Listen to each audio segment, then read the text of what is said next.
and welcome back to Arakoola card art. I hope you'll find this tutorial very useful.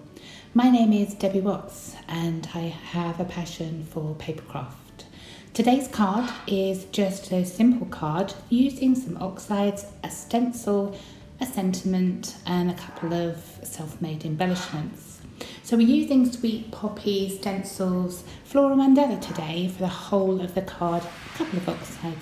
I've outlined the centre of this stencil because I think it's going to make a really fabulous flower. So first of all, on a piece of 200 GSM, stencil through using 2 oxides the flower shapes. I've made 6 because we're going to make 3 flowers today. So here's the fun part and some fussy cutting. So individually cut out those gorgeous flowers, nip into the centre, and you'll have 6 flowers. Flip them over onto a piece of foam. Using a craft rollerboard, start to curl those petals. Not really looking much like flowers at the moment, but as you can see, using the rollerball, it really stretches that paper. And here we go. Flip them over and you can see the magic start to happen. So we have 6 individual flower shapes, all made with the stencil, the rollerball.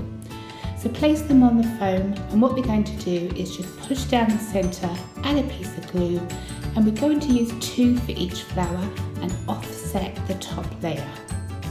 Pierce the centre with a piercing tool, grab a couple of stamens, thread them through, and you may want to secure these with a piece of craft glue. So repeat these for the other 4 flower pieces and you have 3 fantastic, wonderful flowers. And this colour's gorgeous. I'm going to make some flourish here, and I've used a paper coloured craft wire, and I'm wrapping this around a paintbrush stencil, a paintbrush handle, and you can see different sizes of the paintbrush create different spiral thicknesses.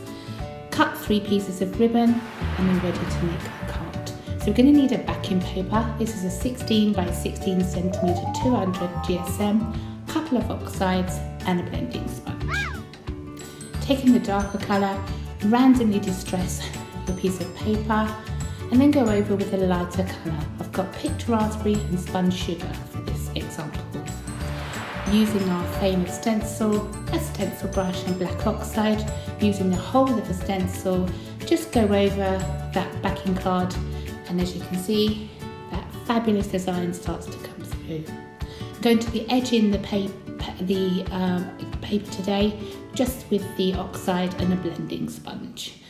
Want to create some script stamping on this? I've used the oxide again and just patch stamped in a couple of places. Isn't it marvellous? Going to add a sentiment, and this is just a simple "It's Your Day" in a letter brush. Flip over this backing card, put your double tape to all 4 edges. I always put one down the centre just to make sure it's secure.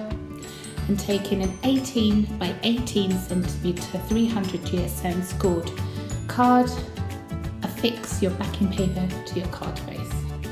It's really started to come together. Using those wonderful flowers, lace and flourish spirals and a hot gun, start to place the flowers and glue them to the card. Here you go. Who would have thought you could make these wonderful flowers from that gorgeous stencil?